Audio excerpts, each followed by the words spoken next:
Here we go, it's the Cop Life Podcast.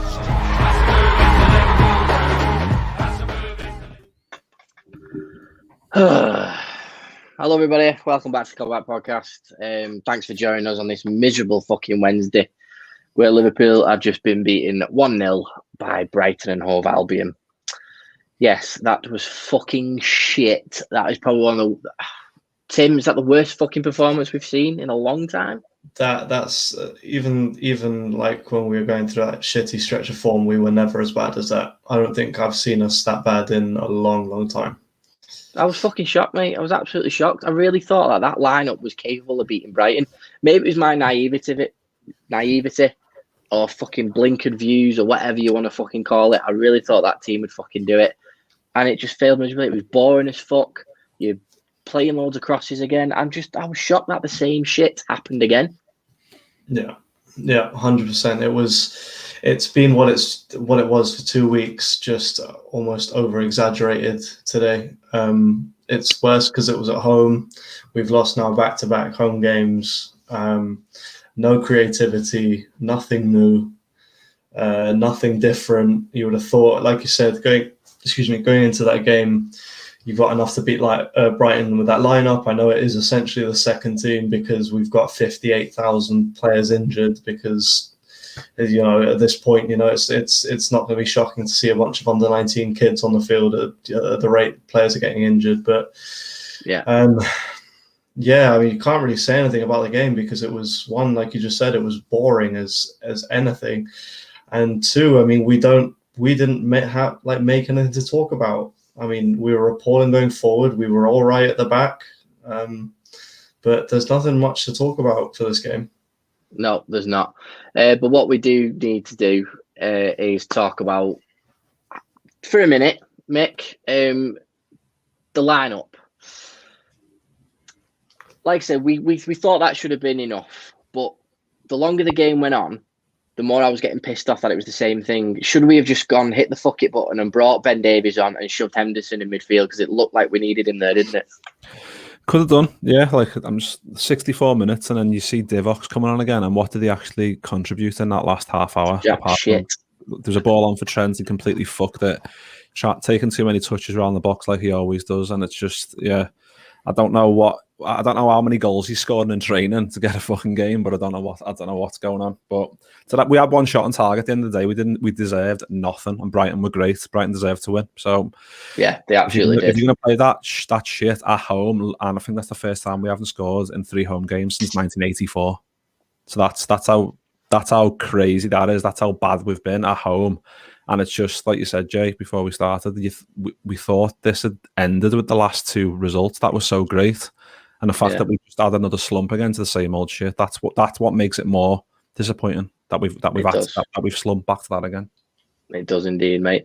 Well, just what we want to do now, everyone, is we want to bring in... I don't even know why we invited him on the podcast, I'll be honest. But Maz is here to join us. Maz, if you recognise Maz, he was on the show last time, big Brighton fan, and you can tell by the big smile he's got on his face. Maz, we would say thank you for joining us, mate, but to be fair, you just fuck off. The pleasure's all mine, boys. Honestly, mate, credit to what you boys did tonight. You were fucking brilliant. You had a game plan. It worked. You were brilliant. You played to our weaknesses because you know what we're like playing at home recently. You certainly did your own work. And how are you feeling right now, mate? Yeah, I mean, I couldn't breathe for the last 5 minutes, but after getting over the being able to breathe again, it was very good. Incredible performance. The fact that we came to Anfield and done what we did was just credit, like you said, credit to us. And I'll be honest with you, I didn't feel threatened by you guys at all throughout the whole game. I'll be perfectly honest with you. There was maybe the Salah chance in the first couple of minutes. I think it was half chance where he lobbed it over the bar. And then apart from that, really, there wasn't much for you guys, on your end. And then, we defended really well. Like you said, we had a game plan. We stuck to it. And every player, especially Dunk and Webster, for me, were just unbelievable. The way they defended, albeit they didn't have much to defend, but when they were called upon, every time they were there to clear it, get rid and just get their bodies in the way, which was just incredible. So, I'm over the moon. And to get a win against Liverpool is just, mad. No, you're right, mate, and you should be, reveling in it and all that sort of stuff, mate, because you absolutely fucking deserved it. Because at the end of the day, I'm not going to say that we were so fucking shit. It made it easy for you guys. You were fucking brilliant. So at the end of the day, it's not. You just fucking couldn't get at you, Mick. I just want to dive into some of the comments, if that's all right, Mick. Sorry, Maz, were you going to say something, mate? Go for it. No, it's cool. No, I was just about to say, like, obviously, it doesn't help with you guys having, what is it, like 10 first-team players out. I mean, it makes our jobs so much easier having to come up against, a makeshift centre-backs in Henderson and, well, it's a bit disrespectful to the other fella, Phillips. But, you're coming up against those players, it makes our job so much easier, and your first team keeper being out as well, it was all in our favor, really, when you look at what happened prior to that. So but we'll take it. Absolutely, mate, definitely. Mick, I just want to go through a couple of comments with you. Alex has come in and said Curtis Jones should have started. We did debate that at the beginning of the team news, didn't we? Because we were thinking that maybe it was another game for Millie was a bit thingy, but we obviously the performance that was against West Ham, we thought it would have worked again. Yeah, I mean it's pros and cons, isn't it? We were thinking if we keep the same midfield again and keep it as similar as it was the last game, it would work because it worked then. But I don't know. I think it's sometimes Klopp's a bit slow to make the change, and when he didn't bring Curtis Jones on straight away, then I was like, well, Ox, when he's been on, he's been out for a long time. He's coming back in. He just looks a bit leggy at the moment. Divock, I don't trust him when he comes on to do remotely anything worthy of getting anywhere near a goal or creating anything. The only person that I want to see coming on off the bench, if he's on the bench, is Curtis Jones, because he carries the ball forward. Yeah, he tries stuff. Even if it doesn't work, he'll try a pass. And if it doesn't work, then he runs after it and chases it. Divock just chases half-assed, and you just like it's a wasted player in a way, and it is a shame. But yeah, if we would have won that game, like Maz said, we had a chance. Like first 2 minutes where Salah's through. Yeah, that goes in. It's a completely different ball game, but it was a difficult chance as well at the end of the day. So it's for me. We had one shot on target, and that's just at home. Obviously, Brighton are a good side and whatever, but fucking hell, having one shot at home in the whole 90 minutes is unforgivable, really. It is indeed, mate. A few more of the comments as well, Tim. I'm going to come to you in a minute with some of these. Dan, he's on at the beginning of the team news at the beginning of the evening. Dan, thanks for joining us, mate. And you're absolutely spot on with your prediction where you said you had a bad feeling. You didn't have a good feeling after seeing the team, but still gutted. Big Dave's back as well. We deserve nothing from that game tonight. Absolutely spot on. Ian's coming through on Facebook. We look so tired in midfield tonight, but we just didn't have any ideas to break them down. Take nothing away from Brighton, they played really well, absolutely. But our plan B, Origi, thank you for the memories, but you're not a good enough option anymore. We'll just stick with that one at the minute, Tim. I know Mick's touched on the Divock Origi situation, but it sort of raises the question of why did we let Minamino go a little bit? Again, I don't want to talk about it too much because, like Mick said, off camera, we talk about Minamino too much. But on the flip side to it, if you are going to let Minamino go, or you had an idea of him to go this month, and you knew Divock was your only fucking option, you had Kane on the bench, fucking chuck him on. You know what I mean? Or you had, you could have got the other Kane in to play up front. Just fucking take a gamble because Origi's clearly not working, is he? Yeah, no, it's he's not been like quality for a long time now. He was always quality in spots, and that was about it. That's all about. He was really good against Everton a couple of times, and in the Champions League, obviously he's gone and put his name in history. But at the same time, I think it does bring into question the whole Taki situation. I understand that obviously Klopp wouldn't normally be in this situation. Obviously, Mane would be playing today, and the first guy off the bench in terms of replacing the front three would have been Shaq. Yeah. Which obviously is a completely different ball game, and I think something we lacked today was Mane because of his ability to go past guys. I don't think anyone really kind of ran at someone and looked to take them on a wing or in the middle. I think it was also passive and just kind of really quite just soft football, no aggression or urgency at all. So so something that was obviously massively lacking, and something that Divock Origi just doesn't bring. I at this point I would happily throw a kid on before him. I don't think he's really brought much in the past couple of weeks. He's he had his chance to kind of get himself back into form against Burnley, and he went and hit the crossbar in a 1-on-1 that if you're a top striker, you have to score, or whether you're coming off the bench or starting. It's a frustrating situation, and at the end of the day, this injury crisis is going to raise questions like this. But the Taki situation is still massively confusing.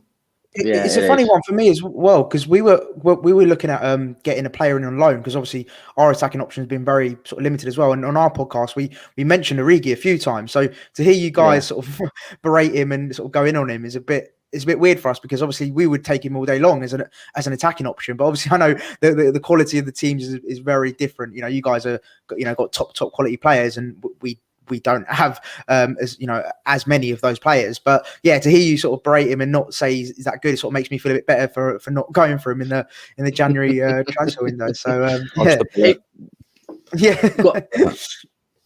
No, Maz, you're absolutely spot on, mate. And I suppose from your perspective, when you saw him come on, I don't suppose it made you feel like, oh, you might get one here. Nah, that's the thing. Up until like 2 or 3 games ago, you guys have mentioned, the fact that he's a Champions League, had such a big part to play in the Champions League run you guys had, put his name down history and just sort of basically what he's done in the past. I was like, well, why is he not a good option? Why shouldn't we go for him, kind of thing? But then in the last 2 or 3 games I watched him play, I agree with all you guys have said. He's just not. He's very off the pace. He just doesn't seem to be, and I think he's a very much confidence player as well. I think that's what he's been on the bench for so long now, and he's not really been given the opportunities. And I feel like with players like Minamino and all those kind of players coming in front of him, I feel like maybe that's what's dented his confidence even more so. And he's like, well, actually, I'm now a 5th choice striker or whatever it might be. Because of the injuries, he's now had to obviously play a part. And I just feel like when he has played a part, he's been non-existent, to be honest with you. So when he came on today, to answer your question, I was not threatened whatsoever, to be honest. I'd rather, like you guys have mentioned, see another attacking option for your guys' sake. I was very surprised by the whole Minamino going out on loan. I was so baffled by that, because it's like you don't really have that many options as it is. So why let someone else go in that attacking option? So I was a bit baffled, but I mean, Klopp knows best, right? Well, Mick, I'm going to come to you with this one, because Maz has just brought us in. Maz, you're absolutely spot on. Klopp does know best. Obviously, he's the reason why he gets paid all the fucking money to make it. And I'm not going to question what he's done for the club at all. But what I will question, Mick, and we have spoke about this, is the substitution and the decisions he makes. Sometimes is his substitution a bit arrogant, where he's just thinking, I'll still do what I fucking want, even though it's not worked before. I don't know. I think he's trying to have faith in what he's put out there. He doesn't want to change it too soon, just in case. But sometimes you just got to go, right, fuck it. We're not the 60 minutes has gone before. We've not done nothing. What can go wrong? If we concede again, then fuck it. It doesn't really matter if we end up conceding on the counter attack, and we nearly did a couple of times. I don't know. It's just. I can't really. I hate questioning Klopp, but one thing I would say, like bringing someone on a bit sooner and making sure that a player who's gonna actually chase balls down with the intention of getting the ball, rather than just going, oh yeah, I'll run a little bit here and make it look like I'm just closing down, but I'm not really, which is what Divock Origi does for me, to be honest. But yeah, it's frustrating. Like I'd rather. I've just been looking at the subs there. I would have rather brought on Tsimikas and put Robertson left wing. That's as far as go. Just have them two on the left, bombing forward. Just go for it, and then just have someone else up front, like false 9 or whatever. But this is the thing. I was wondering why you didn't target Dan Burn a bit more, because for us personally, and I've sort of slated him quite a lot on social media, which our Brighton fans have sort of got on my back a bit. But I was surprised why you didn't sort of target him a bit more, because defensively he's not all that great, and he wins aerially. He's always going to beat a man most of the time, because he's about 6'10", wherever the hell he is.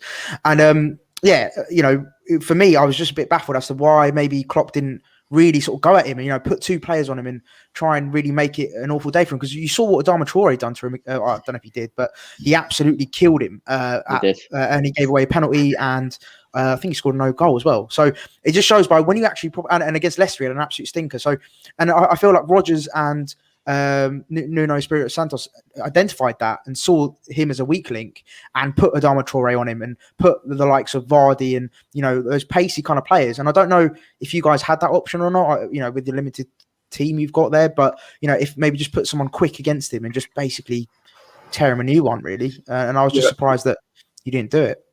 Tim, what are your thoughts on what Maz has just said there? He's got a very, very, very good point.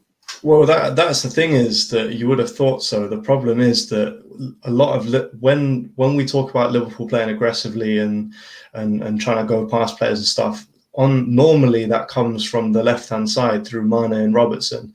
Trent and Salah are more passive attacking players. There's a lot of creation from that right-hand side. They've got some great interplay and stuff, but no one sets up to go past guys. Mo Salah's not a guy who's going to, as much as he's this great goal scorer and stuff, he's not a guy that really kind of squares a guy up and tries to take him on down the wing and beat guys into the area and create his own thing. He's brilliant at what he does. He's a superb finisher and he's good in front of goal and stuff.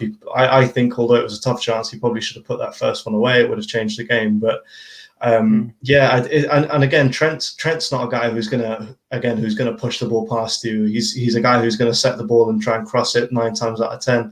And his delivery is brilliant, so you can't really complain when he does it. But you have a point. I mean, I would have thought that they would have tried to attack him, but at the same time, guys like that, if we play on the left-hand side for us, we don't really have anyone who plays on the right wing that really kind of like squares up to guys and looks to take them on. Yeah, fair point.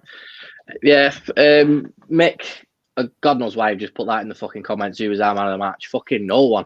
No one was our fucking man of the match. Well, I was only asking that because I seen I was just looking on Twitter then just there briefly, and someone put Kelleher was our only good player tonight, and I was wondering who people thought was. I thought Phillips was okay, but like Brighton's goal was like a clip off Phillips's big toenail. It was, wasn't it? Yeah, like, if anything, it was just, we played shit, fair enough, but that's just like when stuff's going against you, it goes against you. Just fucking hell. Yeah, No, I mean, the build up was, I thought, very Barca-esque, but then the finish was more Yeovil. So I think it was it was like a tale of two halves. It was a great, you know, I will happily say it. And I thought the build up was great. You know, the little touches from Trossard, then the great cross from I think it was Gross, or no, from March, sorry. And then obviously Dan Burn cut it back, and and then it was a bit of a calamity after that. I think he sort of did a bit of ping pong in the box, came off Alzate and Trossard, and then just crept past Keller, which was it was a touch of fortune. I'm not going to lie, you know. And when you get results, you know, going to Anfield, you need that a bit of luck, and we really have struggled with that kind of stuff. So from our perspective, we were like, it was sort of one of those that came off after such a long time of not getting anything going our way. So, but no, there was definitely a touch of fortune, and you know, but leaving that game, if you said to me, oh, you know, do you think you deserved the win? I would definitely say yes. Like, I don't think it was one of those games where we sort of grinded out a result, if that makes sense, in the sense that it was a lucky smash and grab. No, you were fucking phenomenal in defence. Everything we threw at you, just thought you were like, fuck off. You're not having that. Fuck off, get out. You know, you were phenomenal. What's more annoying is when we defaulted to that fucking stupid position where we start crossing the ball in, and Brighton's back four are all about 7'10". How the fuck are we going to win a header? It's fucking it's pointless. I saw something on social. It was something. Someone put a meme up of you know, the great Carly, the wrestler, against Rey Mysterio, and it was like so Liverpool Rey Mysterio and Liverpool the great Carly, and they were just like, I think it was a Liverpool fan actually tweeted it saying that's like us putting the ball in, and you know we're just clearing it every time, and it's a very good point. It's like, why keep doing the same thing that you know is not going to work? Because for a good, was it not 80 minutes, 90 minutes, I felt comfortable, to be honest with you. Like, whatever you kept putting in the box, we just kept clearing it, and it was like you weren't posing us any different problems, which we weren't, you know, struggling to deal with, which is very unlike Liverpool. I did not see this coming, in the sense that how not easy it was, but like how sort of you didn't trouble us. I thought you were going to trouble us all day long, but it was just, I was very surprised at the fact that you weren't managed to do that. So it was pretty surprising. So we, pal, we fucking were and all. You know what I mean? It's just ridiculous. Tim, with there's a couple of things in the comments here that have cropped up, and I really want to touch on, to be fair.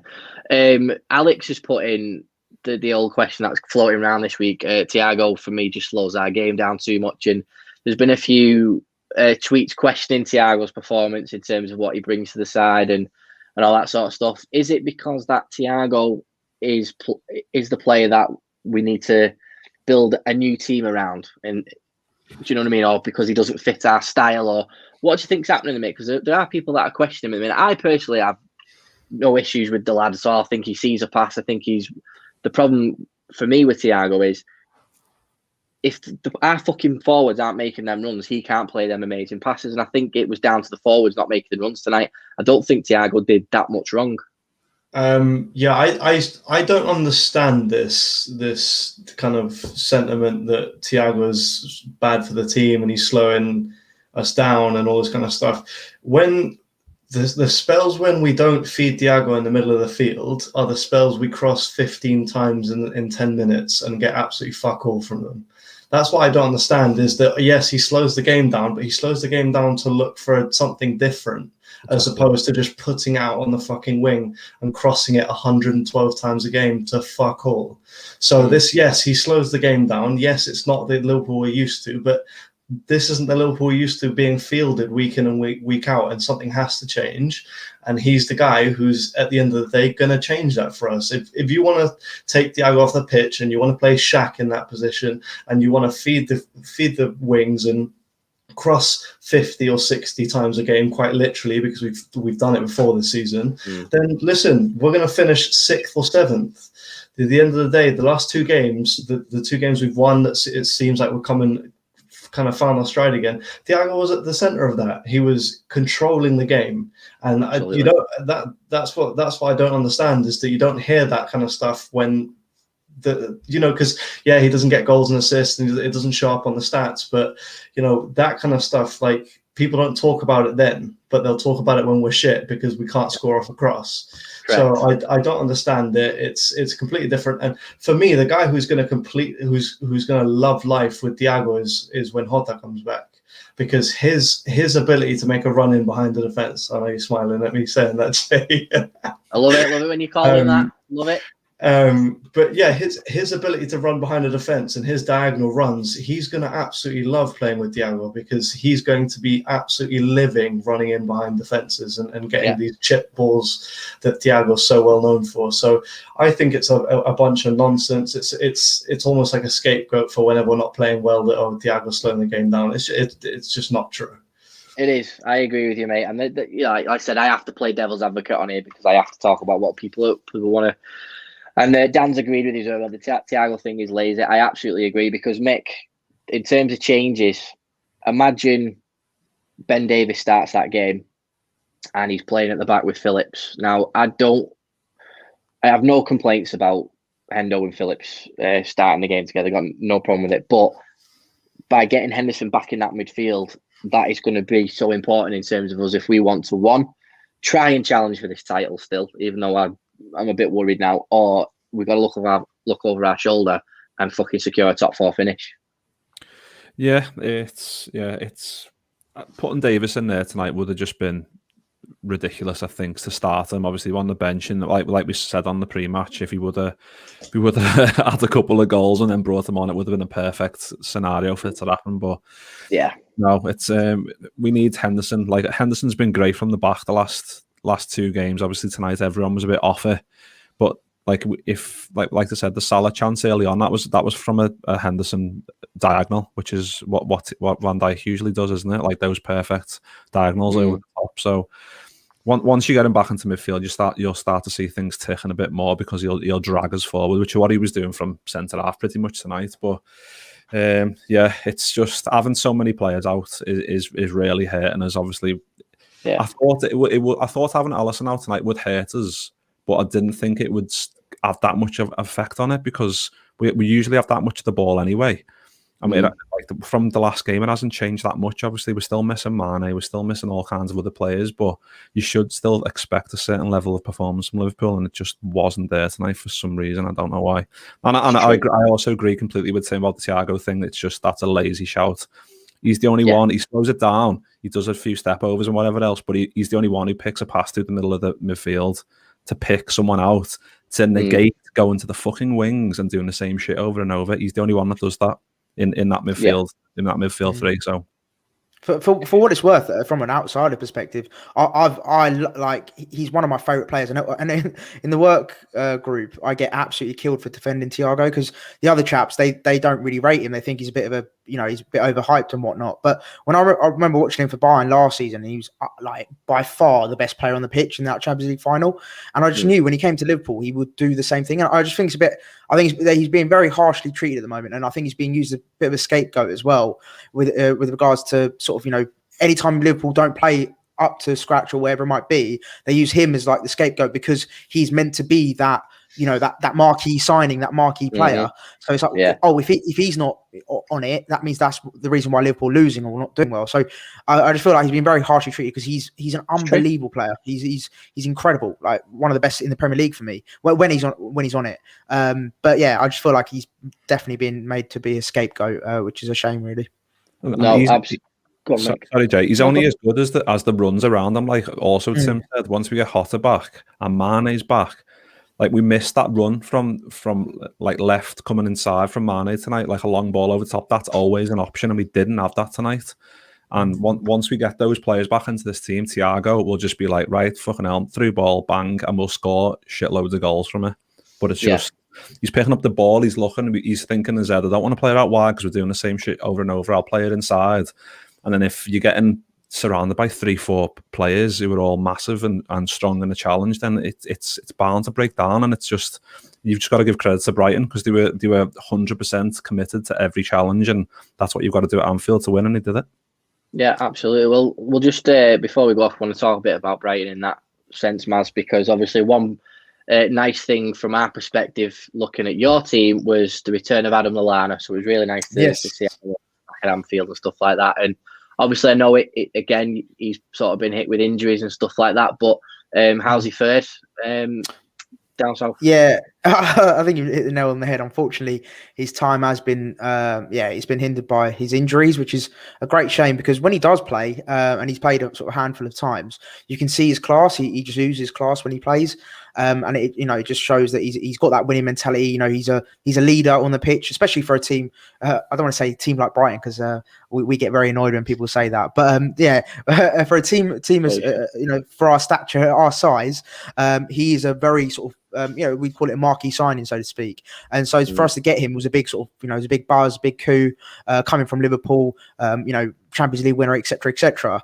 But then the fact that he sort of started getting injured quite a bit, it's just we've been left quite frustrated. Just because we knew we knew it was going to happen, but then we didn't want it to happen, and it just kept happening. It's like every game we'd play for like 20 minutes, and then you get injured, and you're like, for God's like, come on, man, just I don't know what's wrong with you, just get it together. But when he plays, he's a joy to watch, and he does dictate play for us, and a lot of things do go through him, which is what you expect really from a player that quality. That's it, mate. He's a playmaker, isn't he? And he makes things happen. And at the end of the day, even though Lallana had a turbulent last few years at Liverpool, the contribution he made to this side under Klopp is absolutely incredible. If you're talking about building a foundation to win things eventually, that's exactly what Adam Lallana did. And so did Gini Wijnaldum, and that's something that should be forgotten because that 16-17 season, them two were just absolutely unplayable. They were fantastic for us. And then it'll always be remembered for that. But obviously that win now, I think it takes you 10 points clear of relegation. Yeah, I believe so. Yeah. So now we sort of dragged Newcastle back into it, which I'll be honest with you, I feel like they're now sort of in the driving seat for me to be in trouble because you see Sheffield United and Fulham starting to play good football and they're picking up points. Sheffield United now, I think they've won like 2 out of their last 3 or something, and they're starting to pick up a little bit. I know they're way back in the pack, but I think they could be in trouble, and it's just nice for us. It's a bit of a relief for us, just because we, all season we've been lauded by the press and the media and rival fans as, they play lovely football, but they just never get the results. And that's been the story of our season. But the past, 3 or 4 games now, we've actually got wins and got results, which, makes us our lives much easier now. And I think we're going to, I'm confident to say that we'll stay in the Premier League and face you boys again next season. Yeah, I agree, mate. I think you will as well. Because it's a great club, it's a great side. It's building some really, really good quality players down there now. So, again, keep everything crossed for you, mate. Because again, we get to do this again. Appreciate it as well. Hopefully you don't get Ben White off us as well. That's keep your hands off Ben White, and then Yeah, we'll well, to be fair, after signing Kabak and the Upper Meccano thing, I doubt we'll get him now, mate. But so yeah, you keep hold of him, Mick. Just before we go off, I want to just touch on Sunday, and I'll touch on it with everybody. Obviously, I said last week that putting in a performance against Spurs was good, but we had to win against West Ham and Brighton in order for the City game to actually mean something in terms of catching them up. I'll be honest now, mate. I'm deflated, and I part of me right now. I mean, it is fucking 11:15, and we have just got beat. I might be speaking out of turn, but I couldn't give a shit about Sunday now.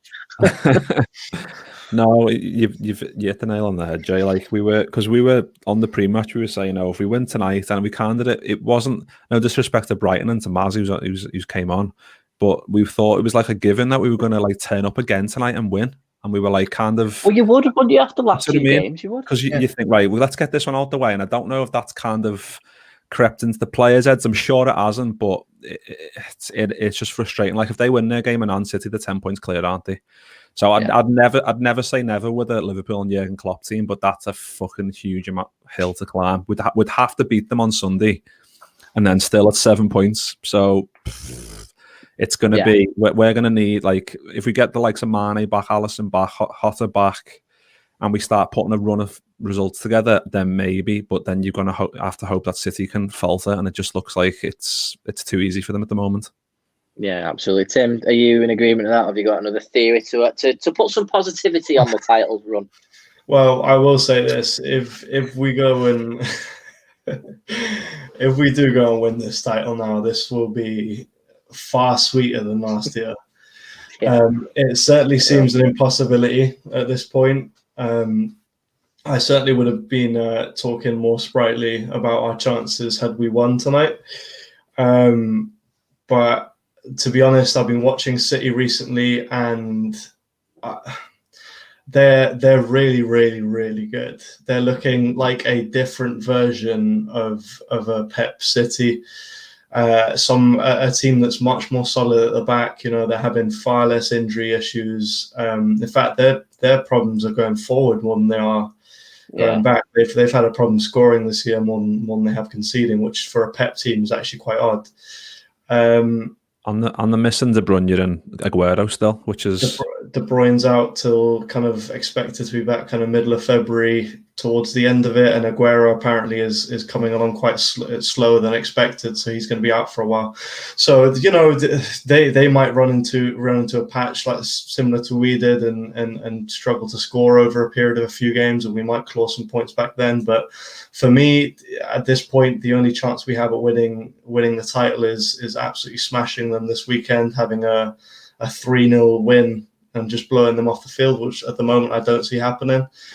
And putting some doubt into the back of their mind, because at the moment I think that they're poised to kind of run away with it, and if they beat us this weekend, I think they will. Yeah, it's a good point, mate. It's a good point. Maz, your thoughts on the title and the top four? Where do you see it going? Yeah, well, I mean, I think we got a sort of good chance of making that top four charge going into it. I think with regards to Liverpool, you know, you guys, for me, at the beginning of the season, I thought you were going to do it again, you know, back-to-back champs. But then, of course, all your injury worries after that, I was like, well, City. But the thing is, City weren't looking great as well. So I was like, okay, you never know. You know, you never know. It's all up for grabs. And then, Man City last 5 to 10 last games, like they've just been on fire, and I think De Bruyne could be a big miss. I just feel like with you guys, I feel just because of the injury, simply down to that, I just don't think you've got it was evident tonight with the squad depth, just in terms of, you know, the defenders, and even the ones you brought in, I'm a bit skeptical about, you know, the chap from the Championship and the guy from Schalke as well. I don't know how they'll fare, and I think Kabak's like 20 years old as well, a bit young. You know, he might not have the experience to come in sort of straight away, hit the ground running. And I just feel like, I feel like as a squad, I just feel like Man City do have that squad depth. And, you know, you look at their fullback option just alone. When they don't play Cancelo, they've got Walker. And then when they don't play Zinchenko, they've got who's the other left back they got? Laporte. So just for me, just in those two positions, they've got an abundance of players they can just bring in when needed. And I just feel like with Liverpool, that's where you guys are struggling at the moment. And that's no through fault of your own. You know, the injuries have absolutely killed you. But I just feel like Man City is theirs to lose now. Yeah, I agree, mate. I agree. Well, we'll leave it there, boys. 35 minutes of being miserable has been enough for me. But, you know, it's been nice to have Maz on and speak to him because at the end of the day, we've got there's no hatred towards Brighton from Liverpool, so it's always pleasing when we've got a rival fan who's happy, and at least he's got some out the night as well. But boys, at the end, it doesn't come around often, mate. So give us this win, mate. It doesn't come around often. That's it, mate. 4 points off us this season. You know, you took that at the beginning of the year. That's one thing I was going to mention. Actually, I thought the last game we played, we should have got 3 points. But I said that to Mick last time I was on. I thought it was a bit hard done by, so it should have been 6 really. But we'll take 4. We'll take 4. Yeah, all right, fucking calm down. I've got to gloat a little bit. Come on, you got to give me something. Mate, absolutely. You know, you fully deserved it, mate. Brighton were brilliant tonight. So yeah, enjoy it, mate. Enjoy the tweeting. Enjoy the next few days till the next game. But you know, you've beat the champions now. Fuck them. It's on to the next one for you lot. So yeah, exactly. Good on you. We got relegation battle to fight. So yeah, yeah, exactly. Boys, you know, fuck it. Let's just look towards Sunday. Let's just see what happens. You never know. There might be some more twists and turns in this title race. I'm trying to be positive and trying to finish it off well. I'm not. I'm fucking failing miserably. Mick, nice one as always. Tim, thanks always, and a big thanks to Maz. We really appreciate it, mate. I appreciate it. Thank you very much, mate. And yeah, we'll see you next time. Hopefully next time we're on this podcast that Liverpool get 3 points. If not, sleep well, stay off Twitter, and we'll see you next time.